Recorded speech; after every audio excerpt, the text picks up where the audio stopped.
10 tahun Rasulullah menjabat sebagai seorang nabi dan rasul, tidak semua warga di sekitar mengikuti dan mengakui kenabian dan kerasulan Nabi Muhammad Sallallahu Alaihi Wasallam. Orang yang paling getol memusuhi, orang yang paling getol menghambat Rasulullah adalah pamannya sendiri, yaitu Abu Lahab dan Abu Jahal. Sekarang dibikin jalan, Pak, ya, di atas Na'lah itu ada jalan namanya Jalan Abu Jahal, ya. Terus tempat kuburannya Abu Lahab itu jadikan toilet, ya, Pak Haji, ya, dijadikan toilet. Kemarin saya pas waktu ke sana itu, ini adalah kuburannya Abu Jahal. Alhamdulillah kita ngisi bersama-sama ya teman-teman yang mau toilet. Kita isi itu apa bahasa Indonesianya? Iya. Karena kita bersyukur itu jadi tempat yang kotor, ya, memang perlakuannya kotor, pantas untuk mendapatkan itu. Maka Abu Lahab, Abu Jahal itu menyebarkan berita-berita bohong terhadap pembesar kafir Quraisy. Berita yang pertama yang disebarkan bahwa Nabi Muhammad tidak pantas menjadi seorang nabi dan rasul, padahal sudah diangkat menjadi nabi dan rasul selama 10 tahun. Dan sama lah Pak RT sudah 10 tahun, semua orang manggilnya bukan namanya Pak RT, Pak Lurah, karena sudah lama Pak, jabatnya sudah lama. Nabi Muhammad 10 tahun belum ada yang mengakui, hanya sedikit. Makanya Ustadz Fauzan ini selalu membacakan ayatnya, wa anzir ashiratakal aqrabin. Adik Nabi Muhammad kalau dakwah keluarga panjenengan dulu aja, karena orang di luar tuh gak ada yang percaya sama jenengan. Sampai Allah membantahnya sendiri tanpa dibantah oleh Nabi Muhammad. Bantahan itu ada di dalam surat Yasin pada ayat ketiga. Allah berfirman, a'udzubillahi minasyaitonir rajim, Yasin wal Qur'anil Hakim innaka laminal. Allah Pak yang bersumpah, innaka, sungguh engkau Nabi Muhammad, laminal, sungguh benar-benar orang-orang yang menjadi rasul. Allah yang mengakui, maka Allah menguatkan kamu, jangan sedih orang nggak mengakui kamu. Abu Lahab memusuhi kamu, Muhammad nggak usah sedih, yang penting aku selalu mendampingimu, yang penting aku selalu menguatkanmu, aku mengakui kerasulan. Makanya kalau yasinan itu sambil diterangkan Bang, ojo yasinan tok aja. Yasinan diterangkan, yasin itu apa, wal Qur'anil Hakim itu apa. Ini yasinan seperti oleh soto tok aja dipikir dia. Ayo kita mikir yang lain gitu loh, ya. Pelajaran setiap ayat yang dibaca, jenengan paham enggak? Tadi wan najmi idza hawa, paham? Ora Pak. Itulah Pak, kenapa saya ikut pengajian biar paham gitu ya. Jadi ayat-ayat Al-Qur'an kalau kita baca dan kita pahami, hati kita ini semakin yakin. Kenapa banyak orang baca Al-Quran tapi masih melakukan maksiat? Orang ngerti dia itu, orang ngerti artinya apa, orang ngerti. Yang penting suaranya enak, yang penting baca Al-Quran.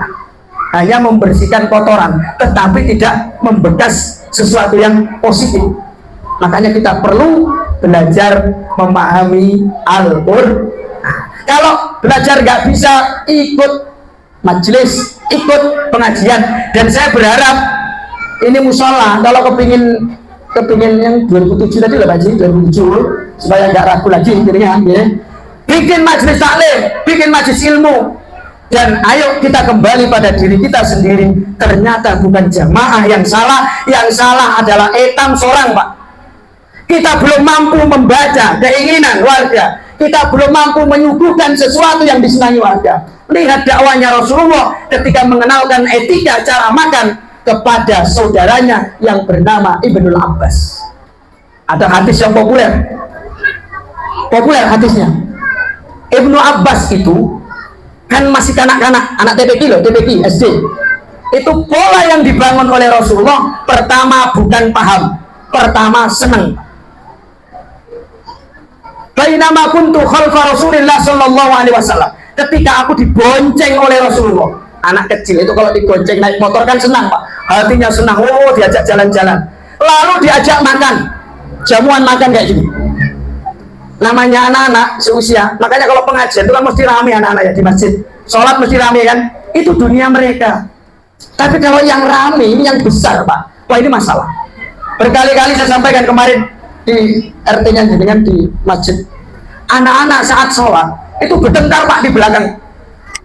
Kamu marah-marah sama temannya.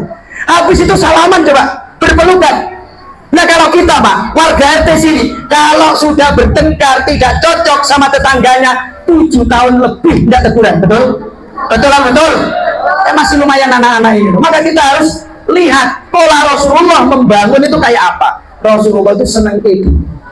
Jamaah kita senangkan dulu apa sih kesenangannya? Karena karakter kita berbeda-beda dan itu dilakukan oleh Rasulullah. Ketika sudah jamuan makan kayak gini, namanya Ibnu Abbas itu tiba-tiba ambil makanan yang sebelah sana karena anggurnya di sana. Ini cuma semongko, anggurnya di situ, diambil.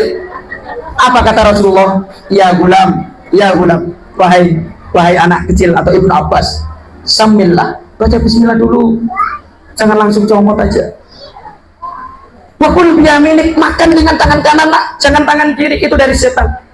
Wakul mimma yalika, makan yang di depanmu, yang di jauh itu lebih enak. Itu bukan hakmu karena hakmu yang paling dekat. Nah ini sudah dibangun oleh warga Kutai Kartanegara, khususnya orang-orang Jawa Pak. Maaf, orang-orang Jawa itu biasanya kalau makan jamuan itu diputer Pak, supaya yang anggur itu bisa ke sini. Kalau di sana kan nggak sopan, etikanya nggak baik. Ada diputer, kandangnya di pinggir ya. Allahumma sholli ala Muhammad. Etika loh. Akhirnya paham Ibnu Abbas. Oh kalau mau makan baca bismillah. Oh makan menggunakan tangan kanan. Oh makan itu yang di depan. Kalau yang di tempat jauh itu akan jadi tomak nanti. Hakmu di depan. Kemampuanmu cuma di depan. Kamu melangkah tidak boleh, makanya supaya nggak melangkah akhirnya diputer. Pokoknya ada selawatannya muter ya Nabi salam, muter itu nanti makanan itu muter. Pas giliran di depannya baru boleh nyalip. Allahumma sholli ala Muhammad. Artinya Pak, Nabi Muhammad itu barometer kita itu Nabi Muhammad. Bagaimana mendakwakan Islam? Tapi itu masih belum bisa sukses. Di 10 tahun pertama beliau diangkat menjadi Rasul. Terus pokoknya dakwanya itu ya sedikit apa diundang nggak ada yang datang. Jenengan itu undangannya kalau undangan pengajian sama undangan dangdutan itu cepat mana datangnya. Dan artis dari Jakarta kemarin saya ngisi pengajian di ST2 10 itu panitianya minta maaf Pak. Ustaz minta maaf. Kenapa? Ini jamaah terbagi kemana? Ke SP5. Ada apa? Artis dari Jakarta Pak. Oh ternyata memang ini Pak, ini sudah lumrah di mana-mana. Panjenengan lihat ketika ada pembagian BLT sama undangan Isra Mi'raj cepet mana? Lawang yang mampu itu daftar kiri Pak. Yo aku kan temanmu dari dulu sama tak jadikan RT masa saudaranya nggak dipinjau ini kan, tapi ini aturannya begini yang harus dibagi seperti itu. Teh masa lupa teh gimana? Ini yang terjadi Pak. Artinya apa? Bahwa perjalanan kita itu berat. Nggak ada ceritanya dakwah itu mulus, nggak ada Pak.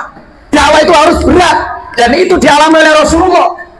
Jenengan di depan dikomentari orang, nggak jadi pengurus dikomentari orang, betul Pak Ji? Betul ya? Loh itu lumrah. Nabi Muhammad dicaci maki. Muhammad bukan anak Abdullah. Muhammad itu anaknya tukang gembala kambing. Supaya orang-orang itu nggak percaya kalau Nabi Muhammad menjadi Rasul. Kalau Abdullah kan jelas Pak, jalur nasabnya itu Abdul Muthalib. Orang dengar nama Abdul Muthalib Pak, pembesar orang Quraisy, tokohnya orang Quraisy. Abraha saat mau menghancurkan Ka'bah, izinnya ke siapa? Abdul Muthalib. Apa kata Abraha? Abdul Muthalib, aku iri sama kota Mekah, kotaku di Yaman sana biar dihadiri banyak orang. Terus mau apa? Mau tak hancurkan itu yang namanya Ka'bah. Apa kata Abdul Muthalib? Ya hancurkan aja, nggak apa-apa, ada yang jaga kok, hancurkan.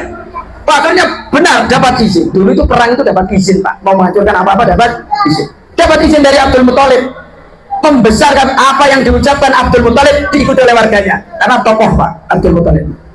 Mau menghancurkan Ka'bah, nggak sampai Ka'bah sudah dilempari dengan burung ababil dengan kerikil-kerikil. Tarmihim bihijaratim, hancur Abraha. Nah hadirin wal hadirat, perjalanan terseok-seok dakwahnya Rasulullah SAW itu juga dialami oleh kita. Jadi jenengan tidak sendirian Pak. Saya bangun langgar, urunan semua gotong royong Pak. Semua orang gotong royong. Begitu sudah dijadikan sholat, yang jamaah subuh muadzinnya sama imam tiap hari. Apa dan Pak, langgarnya ini lebih besar langgar saya daripada ini. Oh, kalau dibuat masjid cukup Pak, tapi jamaahnya cuman. Kita nggak bisa memaksa, sudah dibikinkan langgar. Mbok ya sadar, nanti sampai dia bakal mati. Ya mati esok bali, nggak bisa.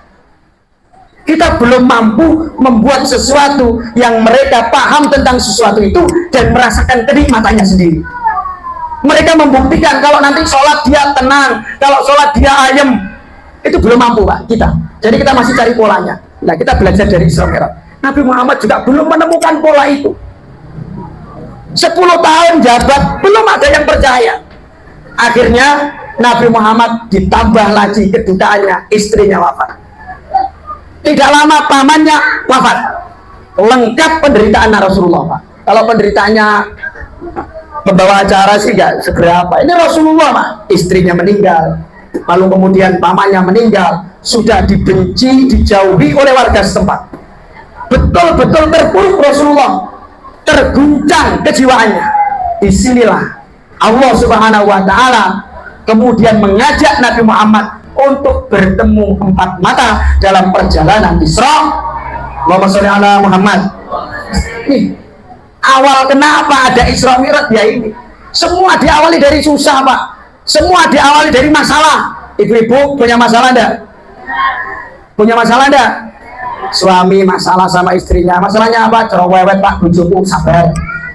Pak, anakku begini-begini, sabar. Pak, wargaku begini, sabar. Ya memang itu Pak kuncinya. Nggak ada yang lain. Semua pasti ngomong sabar Mbak Yu. Semua orang pasti diuji. Semua orang pasti pernah merasakan itu. Aku kehilangan uang, sabar. Yang lebih besar kehilangan uang banyak, sabar. Makanya tidak akan pernah lepas dari cibiran orang. Kita jadi imam dikomentari, nggak jadi imam dikomentari, ikut sholawatan sombong, pamer baju. Orang tuh sering Pak. Iya Pak ya. Jadi ustaz dikomentari, jadi RT dikomentari, nggak jadi apa-apa dikomentari. Ya Allah, hidup tidak akan pernah lepas dari cibiran itu. Lihat Nabi Muhammad lebih dahsyat coba. Sampai dikira orang gila. Nabi Muhammad kan dikira gila, tapi Allah kemudian membantahnya.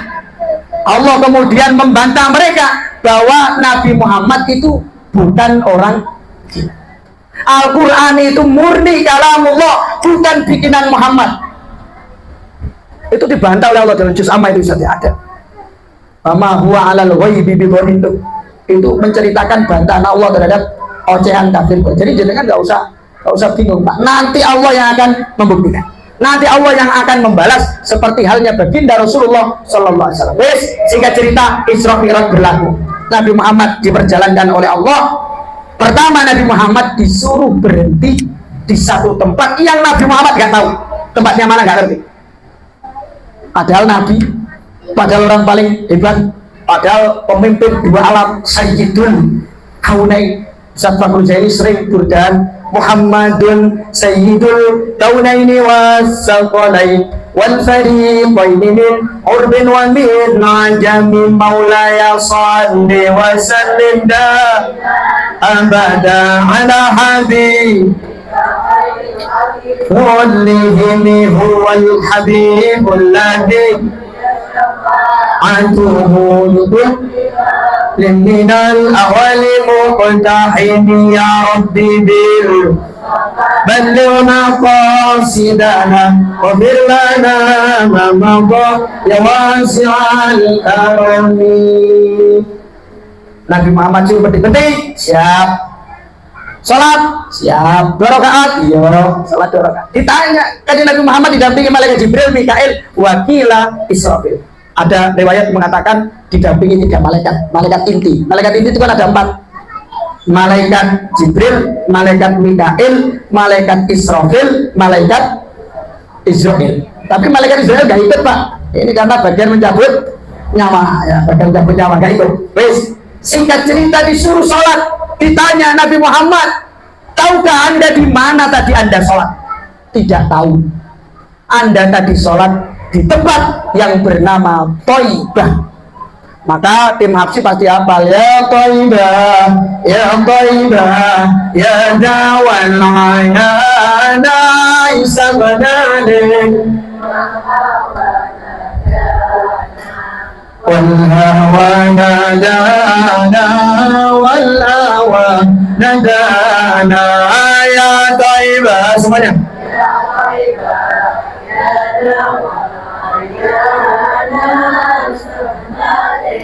والهوى ندانا والهوى ندانا والهوى ندانا. اللهم صل على محمد.